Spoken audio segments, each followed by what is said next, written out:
자, 그러면 본격적으로 이 발제에 대해서 토론에 들어가도록 하겠습니다. 이효선 교수님께서 토론해 주시기 바랍니다.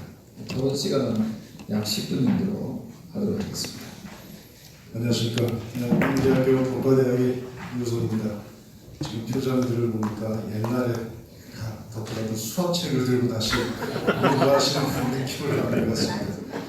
사실 스포츠가 재미있어야 하는 스포츠의 룰을 우리가 다 알고 있어야 되는 것도 선수들뿐만 아니고 관중들도 그걸 알아야 스포츠를 즐길 수 있는 겁니다. 나라의 입법부를 형성하는 그 과정은 축제인데 그걸 국민들이 즐기기 위해서는 내가 행사하는 표가 어떤 식으로 전달이 될 것인가라고 하는 명확한 게임의 규칙이 모두들에게 사실 이해가 되어야 됩니다. 그런데 사실은 제가 토론자로서 이 발전을 하고 또 법안들을 보면서 저도 역시 이해하기 상당히 힘든 이 정도의 법을 가지고 과연 대의 민주정을 구성하는 축제를 우리가 만들 수 있냐, 이게 바로 우리 헌법이 구현하고자 하는 정신인가, 그래서 상당한 회의를 느꼈습니다. 나머지 굉장히 디테일한 내용들은 우리 음선주 교수님하고 우리 김영민 평론가님께서 토론을 잘 해주실 줄로 믿고, 저는 그동안에 좀 이렇게 잘 짚고 넘어가지 않았던 것 하나를 좀 말씀드리고자 합니다. 그동안 우리는 이 패스트트랙 이 문제에 좀 이렇게 철저되면서 이게 그대로 법안을 가지고 이게 법률로 될 것이다 이렇게 생각을 하고 있는데, 사실은 이게 선거구 결정이 되지 않으면 될 수가 없는 사항입니다. 그런데 현행 공직선거법상 이게 과연 총선 전에 지역구 조정이 가능한가? 저는 결론부터 말씀드리면 21대 총선은 지금의 구도로 갈 수밖에 없다. 법률상 명확하게 그렇게 되어 있습니다. 왜냐하면 지금 그 공직선거법이 개정되기 전에는 이렇게 되어 있었습니다. 선거구 획정위원회라는 게 국회의장 산하에 있었습니다. 그래서 국회의장 산하에서 그걸 한 6개월 전에 보고서를 보내면 국회에서 선거구를 획정할 때 그냥 존중한다, 이 정도 규정을 갖고 있었습니다. 그것이 19대 총선까지였습니다. 그렇다고 하면 우리가 쭉 봐왔듯이 총선에 임박해서 지역구를 그때 가서 우리 안정해서 선거를 치르는 경우들을 알고 있습니다. 그래서 그 정치적인 비난은 우리가 받을 수 했지만 사실은 법적으로는 큰 하자가 없었습니다. 그런데 19대 국회에서 20대 총선을 앞두고 이 법을 개정을 했습니다. 그 개정한 내용이 지금까지 그대로 이어지고 있는데, 어떤 내용이냐면 국회의장에게 두었던 선거구 획정위원회를 따로 떼어서 중앙선거관리의 독립기관으로 두도록 했습니다. 그리고 선거구 획정안은 13개월 전에 국회로 보내도록 되었습니다. 그리고 이때 법을 개정하면서 그동안에는 없었던 용어인 확정이라는 용어를 넣어서 국회는 선거일 12개월 전까지 그 지역구를 확정해야 한다, 국회 의무를 명시해놨습니다. 이 규정에 따르면 이미 내년 20대 총선과 관련해서는 지역구 획정위원회에서 획정안을 낼 수 있는 기간이 다 지나버렸습니다. 국회에서 확정할 수도 없습니다. 근데 여기까지 이 문제를 한 번도 거론하지 않았던 것은 우리 국회가 그동안 타성에 젖어서 의뢰 총선에 임박해서 선거구역을 획정했고, 그렇기 때문에 당연히 그렇게 또 할 것이다 라고 생각해서 이것인 거죠.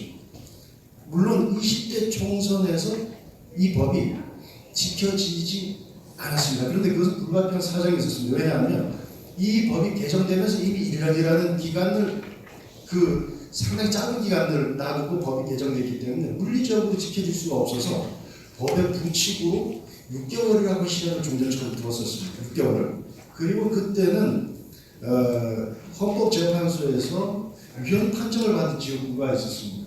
그래서 그 지역구가 없는 상태이기 때문에 그러면 그걸 못 지키면서 총선 자체를 치를 수 없는 굉장히 불가피한 상황이 있었습니다. 그렇기 때문에 19대 국회에서 그 법을 만들어 놓고 20대 총선은 부득이하게 그냥 총선에 임박해서 지역구를 획정해서 선거를 치렀습니다. 그렇다고 하면 현행 공직선거법은 언제부터 본격적으로 지켜져야 하느냐? 바로 21대 총선부터 지켜져야 하는 것입니다.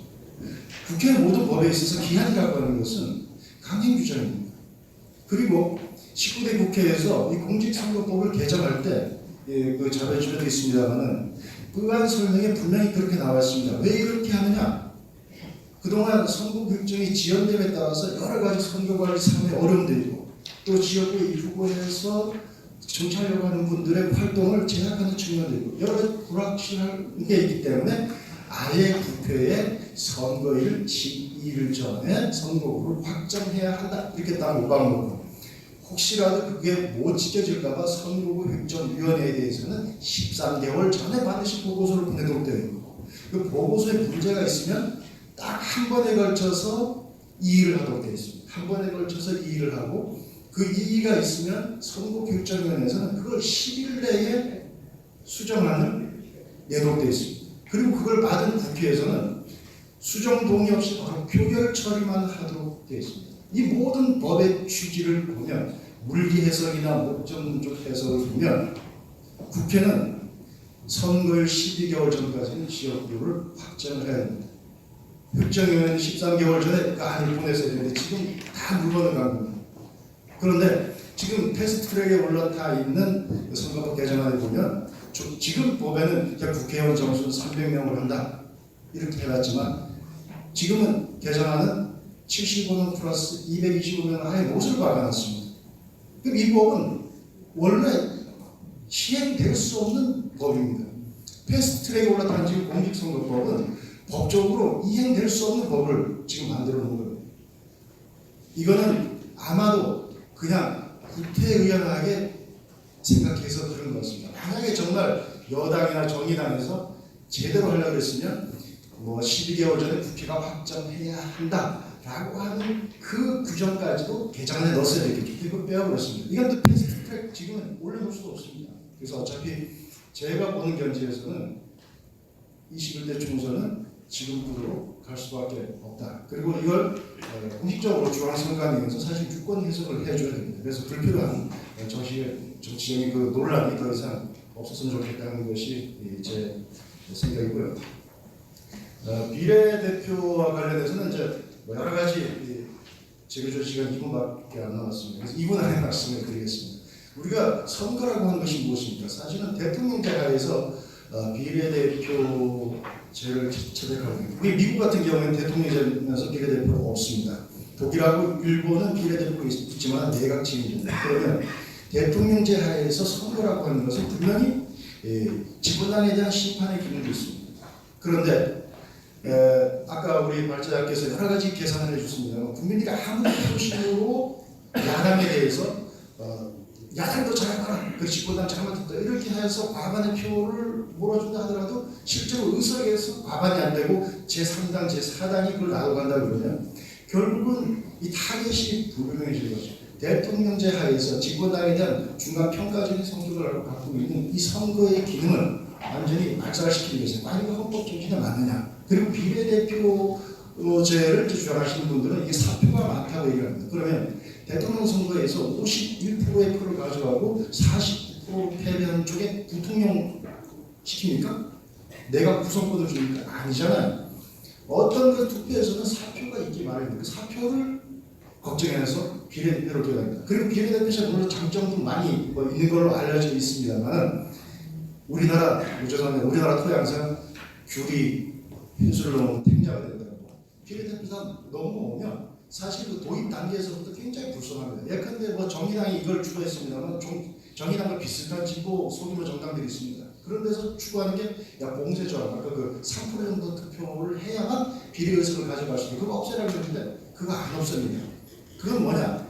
자기도 불순한 의도를 그대로 갖고 있는 진보 세력을 잘 휘어먹겠다고 하는 불순한 의도를 그대로 갖고 있는 겁니다. 그리고 비례대표가 갖고 있는 장점, 그런 것들은 반드시 비례대표를 통해서만 할 수 있는 건 아닙니다. 예컨대 전문성을 살린다? 전문성을 살리는 것은 우리나라는 국회법뿐만 아니라 정부 입법이 있습니다. 정부 입법이야말로 관료들이 최고의 전문가들입니다. 그리고 얼마든지 자문위원들을 활용을 해서 입법의 전문성을 살릴 수가 있죠. 현장성을 살릴 수가 있습니다. 그리고 장애인, 뭐 여성, 뭐 이렇게 취약계층에 대한 제도권 진입이 목적이라고 한다 그러면 우리나라 정치 지형상 분명히 뭐 막대기만 꽂아놔도 당선될 수 있는 곳이 사실 있습니다. 부끄럽지만 그러면 그런데 공천하면 되는 겁니다. 그런데 공천해서 몇 명이 나오면 되는 것이고 또 현실적으로 보면 지금 비례대표로 와서 제가 알람을 맞춰주셨습니다. 네.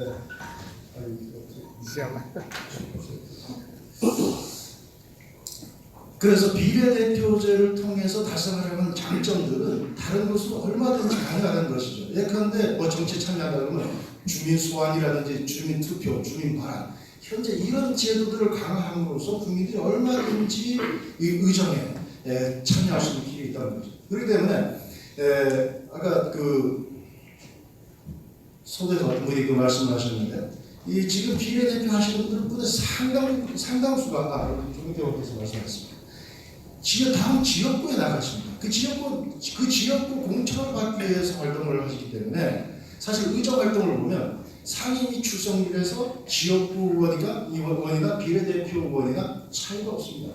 오히려 법안을 발의해서 가결된 숫자는 지역구 의원들이 더 많습니다. 이런 상태에서 비례대표제라고 하는 것은 한국적인 현실에서는 회수를 넘은 탱자다 저는 개인적으로 생각합니다. 어쨌든 이번 29대 총선 같은 경우에는 헌법상에 이 비례대표 시행 전제적 규정들이 있고 또 공직선거법상 선거구 획정에 관한 그 개정이 사실상 물리적으로 불가능하다. 이런 점에서 20대 총선은 그대로 치르고 그 다음에 정말 비례대표 폐지 또 긍정적인 면으로 전환하는 문제를 적극적으로 검토했으면 좋겠다 하는 생각입니다. 감사합니다.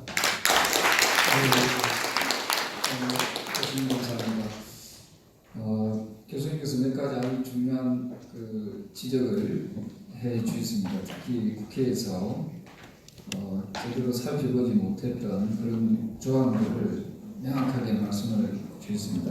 자료집 56, 57페이지에 상세하게 잘 기록되어 있습니다. 네, 다음은 엄선필 교수님께서 토론해 주시겠습니다. 네, 방송 소개받은 엄선필입니다. 지금 한 10년 전쯤인가요? 그때 기억나는 게 당시 자유선진당에서 국회의원 정수 축소하자라는 토론회가 있었습니다. 그때 30%를 감축하자고 했습니다. 그때 제가 토론했던 기억이 나는데 다시 또 이런 축소 논의가 이루어지니까 이번에는 조 의원님 열심히 해서 노력하고 계시는데 좋은 성과가 있기를 바랍니다. 오늘 그 의원 정수에 관해서 논의는 좀 많이 하지 못하게 다소 아쉽습니다. 왜냐하면 제가 발제에 대한 토론을 맡게 돼서 발제에 따라서 저희가 준비를 하게 됐고요. 또 제가 하는 건 발제자와 다른 관점에서 또 약간 보완하는 또 그런 역할을 제가 할 거로 생각해서 준비해 보았습니다. 지금 여기 아시다시피 선거 제도 관련된 논의가 계속 나오고 있습니다. 다른 여러 정당에서 나오고 자유한국당 나옵니다만 저도 자유한국당이 지금 당론으로 내세웠던 이런 주장이 더 어떤 의미에서 협상으로서 이 팀을 키우려면 기존 안에 대한 문제점에 대한 정확한 지적이 있어야 되겠고 또 나름대로의 지금 비례대표제 폐지와 또 의원 정수 감축안에 대해서 나름 논거와 실행 가능성이 더 명확하게 제시될 것 같습니다. 준연동형 비례대표제 앞에서 설명하셨으니까 길게 하진 않겠습니다. 간단하게 말씀드리도록 하죠. 나머지는 자료를 보시면 될 것 같고요. 이게 정말 이름 그대로 비례대표제라고 붙이는 게 맞냐? 그렇지는 않다고 결론을 말씀드리고 싶습니다. 왜냐하면 여기 자료집 65페이지에 나와 있는 정개특위안에 따른 20대 총선 결과를 다시 한번 시뮬레이션 해본 거를 여기 좀 설명해 드렸는데요. 여기 나온 것처럼 결과적으로 이렇게 흔히 이름 그대로 비례대표제이지도 않고요. 결과적으로 지금 어떤 의미에서는 기존 거대 정당에 유리합니다. 특히 그 중에 하나가 좀 다소 우습게도 보일 수 있는 상황 하나가 나오는 게 65페이지 그 표 아래 나온 내용인데 우리가 상식적으로 하는 비례대표제라 그러면 문자 그대로 정당 득표율하고 우선 점유율이 일치하는 게 맞습니다. 그런데 이번 개편안에 따라 그렇지가 않게 돼 있어요. 더 나아가서 가장 많은 득표를 얻었다 하더라도 반드시 국회에서 제1당이 쥐어얻지도 못하는 결과가 나온다. 우선 표를 좀 보시게 되면 자유한국당이 지난해 33.5%를 얻었죠. 이걸 동일하게 유지했다 치고 만약 더불어민주당이 그때는 25.5% 얻었는 이번에 30.5% 얻었다고 하자. 그러면 결과적으로 비례대표 의석을 더불어민주당이 더 많이 가져가게 되는 결과가 나오게 됩니다. 계산해 보면. 그렇다면 뭐가 되냐면 제1당이 정당 득표율 한 1당이 의석 점유율 1당이 되지 않는 게 발생하게 된다. 이걸 비례대표제로 전혀 볼 수 없는 게 아니냐.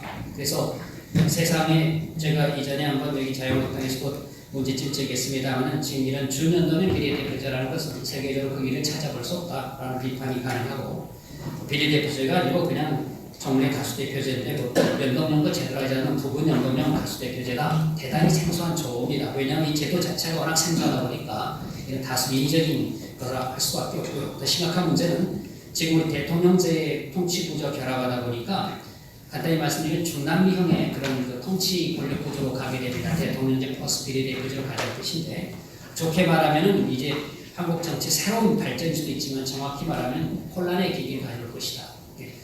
문제부터 그랬죠. 가보지 않는 게 우리 지금 가려고 하고 있습니다. 이런 게 상당히 우려가 된다고 지적하고 싶고요.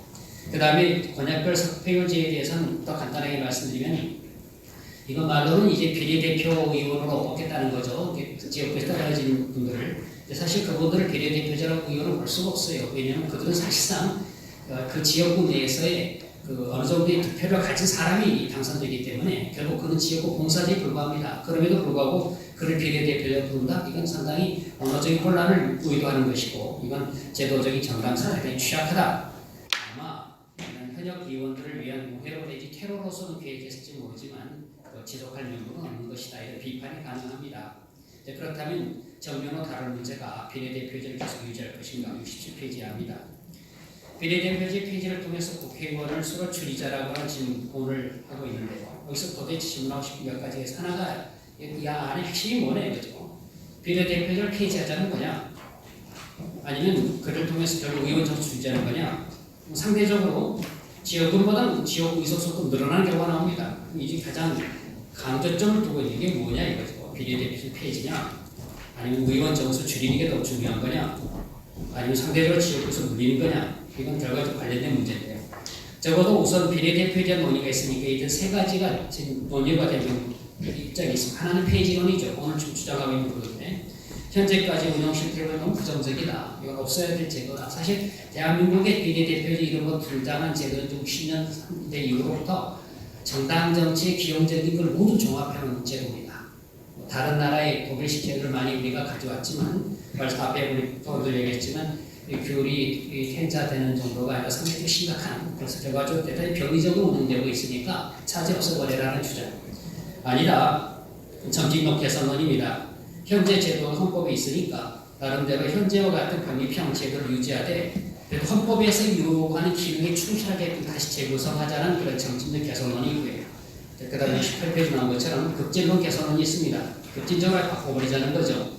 지금의 대표제 근본적으로 바꿔서 이른바 연동형 혼합형 비례대표제로 바꾸자라는 주장이죠. 자, 저는 어떤 입장인가 여기서 최적의 방향을 제대로 잡아야 될 거라고 생각하는데요. 우선 급진적 개선론에 있어서 저는 약간 부정적인 입장을 미리 말씀드리고 그렇다면 폐지할 것인가 점진적 개선인가에 대해서 고민해야 될 텐데요. 폐지를 하자 그러면 좋습니다. 이 대해서 우리 심정으로 다 동의합니다. 아까 말씀하셨던 부정적인 우리 경험 워낙 많이 쌓여 있으니까 뭐 없애버리자면 어떻게 될까? 헌법 개선론 따져볼 때 고민이 생깁니다. 헌법 41조 그 상황에 선거구제, 비례대표제, 기타 사안을 대해서 법률을 정한다고 했어요. 여기서 이 비례대표제라는 게 명시되어 있으니까 이건 그냥 단시 예시에 불과하다 없애자라고 하지만 이 헌법의 체계적인 해석, 69페이지 상세한 걸 생각합니다. 체계적인 해석으로 따져볼 때는 이건 헌법적 명령으로 볼 수 있는 것이 크다라는 이 주장이 있고요. 그다음 헌법 40조 연역적인 관점 70페이지를 보시게 되면 바로 이런 국회에서 법률로 선거제를 정한다라고 하는 규정 방식이 건국헌법 48년부터 나와 있습니다. 이쪽 보면은 중간중간에 나오지만 이제 바로 이제 비례대표제 바로 80년 헌법에서 지금 87년 헌법이 그렇습니다. 비례대표제 구조가 딱 들어와 있어요. 이게 뭘 의미하냐면 우리 헌법에는 없었지만 법률청에 들어왔던 비례대표제 요소를 헌법에서 인정한다라는 취지로 보는 것이 연역적인 해석에 보면 더 타당하다라고 보는 텐데요. 또 하나가 이제 71페이지 평등선거 원칙에 따르게 되면 다수대표제 문제점을 보완하는 의미에서 비례대표제가 필요하다라는 내용이다. 그러니까 지금 여기 나온 이것을 극복을 해야만 이 폐지의 헌법적 해석론의 문제가 해결될 겁니다만 이 점에 대해서 명확하게 이걸 무너뜨리는 입법적 뭔가 근거를 내세우지 않는다면 계속 폐지론에 대해서는 이거 한계로 부딪힐 거다. 즉 폐지에 대한 심정적인 동의는 누구나 하겠지만 헌법 해석상의 논란이 될 수 있다는 걸 분명히 기억하실 필요가 있습니다. 그래서 저는 이렇게 생각하고 싶습니다. 이제 시간이 없으니까 지금까지의 그런 비례대표제 방식을 운영한다면 차라리 없애라 라는 표지로는 설득력이 있어 보입니다. 왜냐하면 헌법에서 비례대표제를 두는 것은 헌법에서 요구하는 평등선거, 직접선거 그런와 그 다음에 국민주권 원리에 맞는 그런 비례대표를 하라고 해서 하라는 거지 그런 헌법적 기능을 무시한 가운데 비례대표를 이건 허용 안 된다. 이건 차라리 폐지해라라는 게 더 낫다. 그렇다면 또 다른 견해가 만약 그렇지 않고 이걸 좀 바꿔보겠다 그러면은 이 비례대표 제대로 해라. 그게 바로 이제 후보자 공천입니다. 그래서 우리나라 비례대표제를 유지할 거냐 말 거냐는 그 가장 핵심이 공천 제도를 제대로 할 거냐 못 할 거냐 못 할 거야 하지 마라. 하려면 제대로 할 이게 가장 답인데요. 72페이지 그런 상식적인 설명입니다. 근데 이게 지금 간과돼서 문제인데 여기 조금 몇 가지 설계를 했습니다. 74페이지 하나만 더 들어가고 마무리하지요. 지금까지 비례대표제 많은 비판을 하고 계시고 또 공천제도 문제 얘기합니다만 우리나라 비례대표제가 워낙 약하다 보니까 독일식 제도를 거의 하나의 전범으로 받아들입니다만 독일식 제도도 유럽 제도로 보면 극히 일부의 하나에 불과하고 좀 특이한 형태입니다. 그 중에 하나가 우리는 이제 정당 명부 순위에 따라 그냥 의석을 배분하는 단순히 고정 명부식이라고 부르는데 그거 아니고 가변 명부식이라는 게 있어요. 그러니까 정당에서 후보자를 쭉 올려놓으면 선거권자가 순위를 바꿀 수 있어요. 이게 유럽은 더 많이 그렇습니다. 유럽 비례대표 역사로 따져보면 비례대표 많이 쓰는 나라가 70여 개 되는데 지금 독일은 이례적이고 오히려 많은 나라가 이런 가변 명부식을 해가지고 후보자 명부 작성은 정당이 하지만 순위는 그 선호투표로 해서 이게 바로 국민들 선거권자 할 수 있으니까 공천을 아무리 장난쳐도 별 통하지도 않아요. 그러니까 정당 명부 작성은 정당이 하세요. 그러나 순위 결정은 선거권자가 합니다. 그 제도를 도입해 나가는 것이 우리나라의 좀 질적인 도약이 되지 않을까. 차라리 이것을 좀 주장하면서 결론을 내리시면 어떨까. 그러니까 결론은 지금까지 할 바에 폐지해라. 제대로 하려면 기능적으로 헌법적 규정에 맞게 해라. 그렇다면 몇 가지 제도적 보완 장치를 갖는 게 낫지 않을까. 그래서 마무리하고 싶은 건 선거의 구성은 국민 의사를 따라야 한다. 아까 황교안 대표께서 말씀하시는 맞아요. 국민의 의사에 따른 선거 제도를 해야 한다. 국민들이 대우 숫자 늘리는 거 당연히 원치 않죠. 줄이는 거 이용줄이라 그러지만 그거 별 관심 없다고 생각해요. 그거보다 좀 제대로 하는 국회의원 좀 뽑자. 숫자가 정말 잘하려고 하니 부족하다면 물릴 겁니다. 근데 이거 막말로 말하면 좀 막말 유행이니까 조심합니다만 제대로 역할도 안 하면서 숫자 늘려달라는 건 누구도 같지가 않죠. 잘하려고 하는데 부족합니다. 그럼 늘려줘야 되겠죠. 그건 너무 상식적인 얘기일 겁니다. 그런 점에서 오히려 국민이 가장 선거제에 불만하는 건 공천 과정에서의 비민주선거 비합리성이니까 이걸 좀 바꿔가도록 이니셔티브를 지닌 것이 오히려 더 낫지 않을까 이렇게 한번 제안을 삼아 드립니다. 마치겠습니다.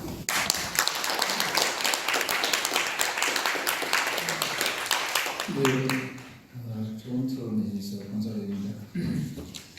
이 비례대표에 대해서 조항에 대해서 한번 더 강조하겠습니다.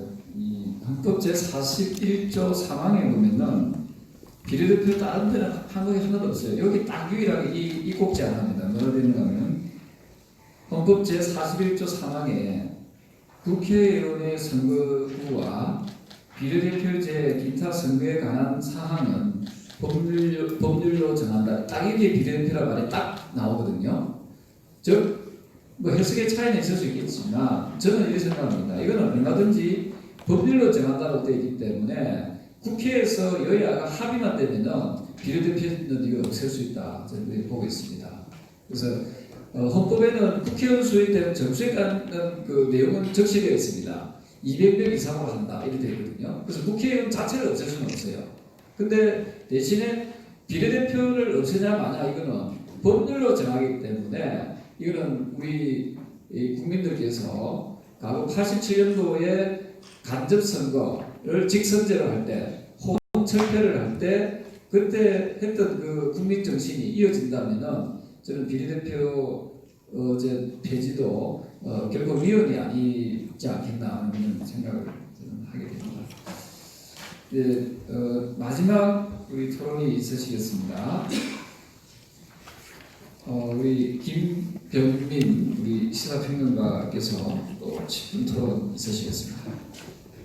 안녕하세요. 반갑습니다. 김병민입니다.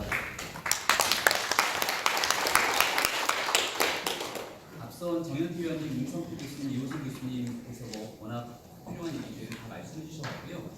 마이크. 잘안 들려요. 네. 지금 현재 이루어지고 있는 패스트트랙 정국과 관련되어 있는 내용들 바탕으로 이야기를 좀 드리겠습니다.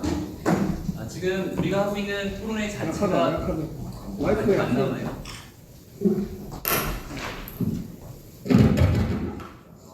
네네, 잘 나올 것 같습니다. 오늘의 토론회가 있는 결정적인 이유는 패스트트랙 정국에서 연동형 비례대표제를 골자로 선거제도를 개편하겠다라고 이 정의당을 비롯한 여야 4당이 한국당을 제외한 채 합의 처리를 시도했던 부분들이 존재하고 있는 것이고요. 여기에 대해서 한국당이 그럼 자체적인 선거제도 개편에 대한 안이 없는가라고 비판이 나왔을 때 당론으로 결정하게 됐던 얘기가 바로 비례대표제를 폐지하겠다, 그리고 의원 정수를 축소하겠다, 예서부터 사실 시작된 내용이 지금 여기에 토론의 주 내용인 것 같습니다. 저는 심상정 정치개혁특별위원회 위원장이 얼마 전 했던 얘기를 보면 비례대표제 폐지는 논의 대상이 아니다라고 선언했습니다. 정치개혁특별위원회에 제 자문위원으로 참석을 하고 있는데요. 정개특위가 구성돼서 활동하고 있는 내용들을 면밀히 지켜보면 거기에 대한 모든 전제 조건은 연동형 비례대표제가 전제가 되어 있다라고 볼 수가 있습니다. 하지만 우리가 이 정개특위를 처음에 설치 구성에 대한 이유를 살펴보면 국회의원 선거제도를 포함한 공직선거법, 정치자금법, 정당법 등에 관한 사안을 심사 처리하기 위함으로 명시가 되어 있는데 대한민국에서 정치 개혁을 위해서 정작 이뤄야 될 중차대한 내용들은 온데간데 없이 사라지고 오로지 연동형 비례대표제를 골자로 한 일부에서 주장하기로는 대표성과 비례성을 강화한다는 이 선거제도 개편에만 몰입되어 있는 것이 지금의 문제를 자는 것이 아닌가라는 생각을 갖고 있습니다. 일단은 이 연동형 비례대표제를 도입하는 과정에 대한 찬반 양론이 팽팽하게 맞서고 있음에도 불구하고 연동형 비례대표제가 도입될 경우에는 바로 내년 총선에서 특정 정당에게 유리하게 작동될 수밖에 없다라고 하는 비판의 소지가 분명히 있습니다. 우리가 이제 4월 말 이 패스트트랙 정국이 국회 파동을 가져왔고요. 한국당이 장외투쟁을 통해서 꽤 많은 국민들에게 관련된 내용들을 전달하려고 노력했던 것 같습니다. 그리고 있었던 5월 21일에서 23일에 있었던 한국갤럽의 여론조사가 있는데요. 연동형 비례대표 제도에 대한 국민의 긍정적인 의견이 37%, 부정적인 의견이 34%, 말 그대로 오차범위 내에 있습니다. 이게 과거 초기에 제대로 된 내용이 국민들에게 전달되지 않은 상황에서의 여론조사보다는 13%가 더 격차가 줄어들었다라고 볼 수가 있는 것이고요. 그러니까 긍정적인 평가는 줄었고 부정평가는 늘었다는 겁니다. 패스트트랙에서 나왔던 안건 중에 핵심 내용은 지역구 숫자를 줄이겠다는 것, 28석, 비례대표 숫자를 28석 늘리겠다는 것인데 이 안을 골자로 국민에게 물었을 때는 찬성이 35%, 반대가 47%, 반대가 훨씬 높습니다. 그 대표적인 이유 중에 논거는 결국은 비례대표제를 확대하는 것과 지역 구석을 줄이는 것에 대해서 국민들이 어떤 여론을 갖고 있는지 볼 수가 있는 것이고요.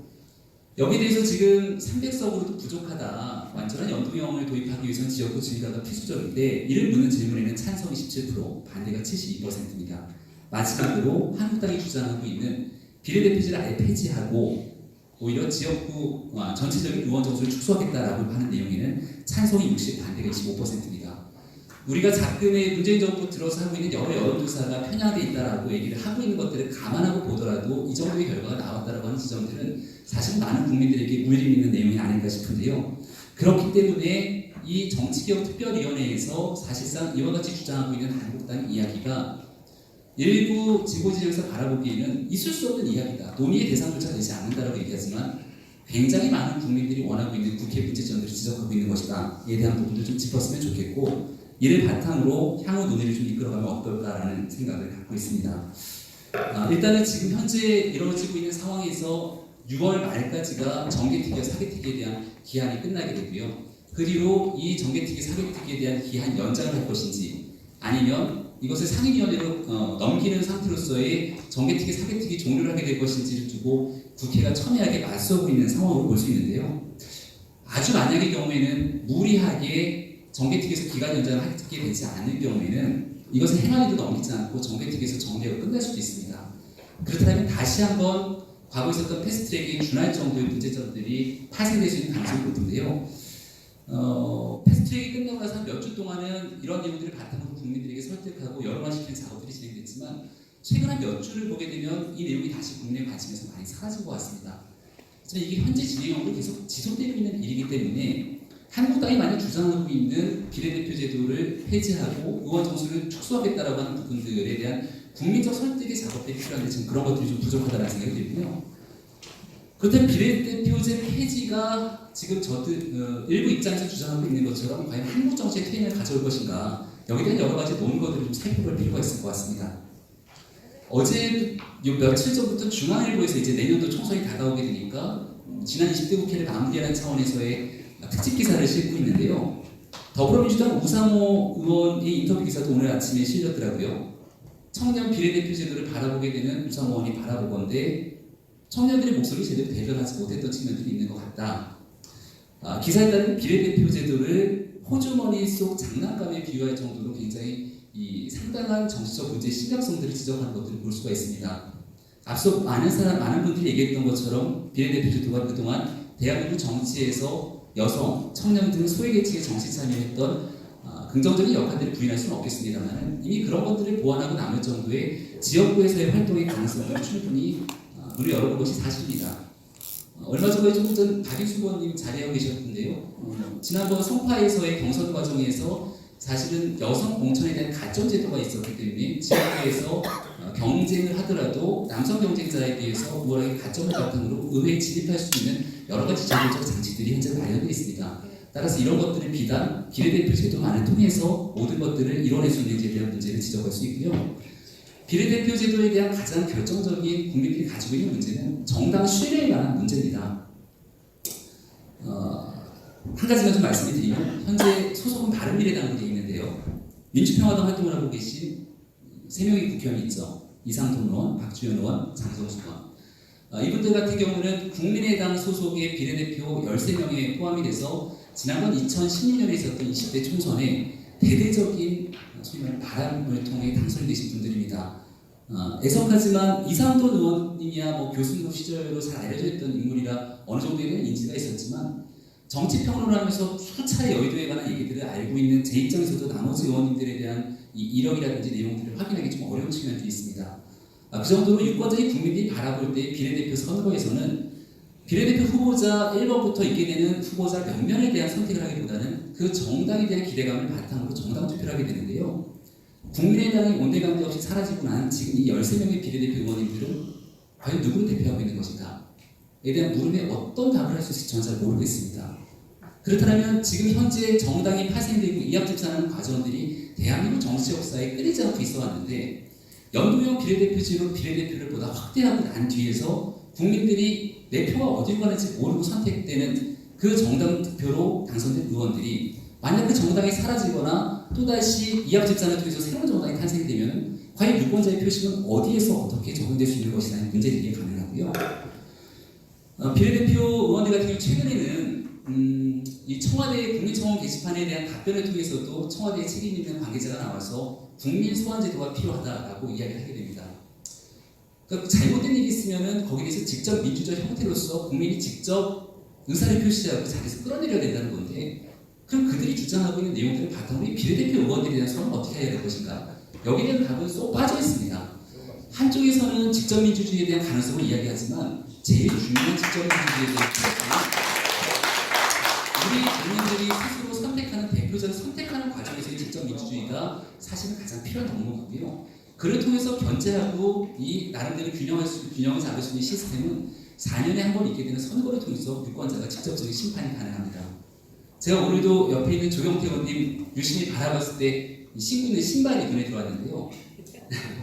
청년 시절 용감하게 지역구에서 약선의 고개를 마셔 거쳐가면서도 지역을 달겠다고 얘기해왔던 그 모습들 때문에 여전히 지역 활동을 돌아다니기 위해 이 운동화를 신고 다닌다는 일화가 굉장히 잘 전해지고 있는 것 같습니다.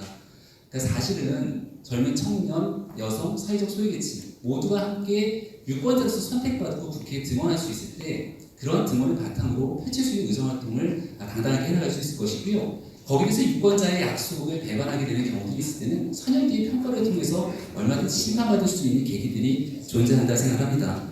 앞서 음석필 교수님께서 굉장히 중요한 말씀을 해주셨는데요. 비례대표제 무조건적으로 반대하거나 잘못됐다고 얘기하지는 않는 것 같습니다. 적어도 현재 대한민국에서 운영되고 있는 비례대표제가 잘못이기 때문에 이러한 제도를 보완하기 위해서 독일식 비례대표제가 가지고 있는 해외의 여러 가지 장점들을 차용해서 사실은 선진화되게 발전시켜 나간다면 그런 부분도 충분히 토의할 수 있다는 겁니다. 하지만 그와 반대로 여전히 비례대표제보다는 지역구에 대한 의석을 더 증대시키면서 유권자의 직접적인 참여를 강화시키고자 한다면 이 또한 한국당이 주장하고 있는 당 자체가 많은 국민들이 찬성하고 있기 때문에 토의할 수 없는 논의의 배제 대상이 된다고 생각하지는 않습니다. 따라서 정치개혁특별위원회에서는 지금 한국당이 주장하고 있는 이 모든 안건을 바탕으로 패스트트랙으로 지정된 내용들을 철회하고 국민들의 상당수가 이야기하고 뭔가 얘기하고 있는 내용들을 바탕으로 토론할 수 있는 장들이 열려야 될 것이고요. 그러지 않고 여전히 국민들이 오하게 알지 못하는 내용을 바탕으로 현재 패스트트랙이 앞으로 정개특위, 법사위, 본회의를 진행하는 과정에 한국당과 합의되지 않은 틀을 진행하게 됐을 때 어떠한 방식으로 국민께 호소해야 되는 것인가, 여기에 대한 여론의 과정을 형성하는 것이 되게 중요하다고 생각하고요. 그러기 위해서 오늘 있었던 토론의 자리가 상당히 의미가 있는 자리가 아닌가 이렇게 생각합니다. 고맙습니다.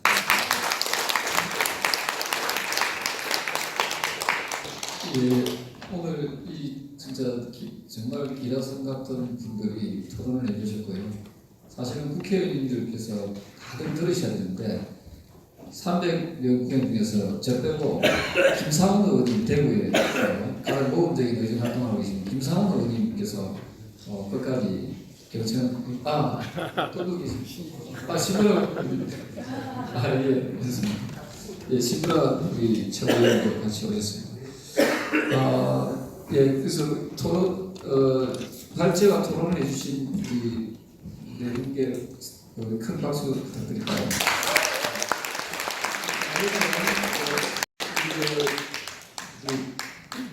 플로어에서의 또 질문을 좀 주시면 좋겠습니다. 먼저 우리 김상호 의원님 하시고 뒤에 문병은 위원장님 하셨습니다.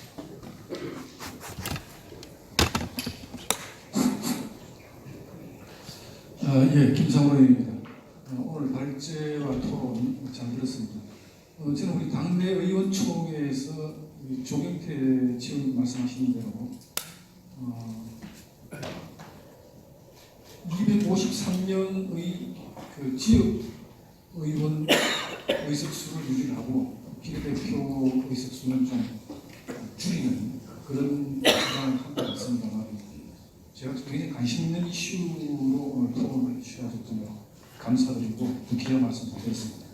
정현태 의원님께 좀 여쭙고자 합니다.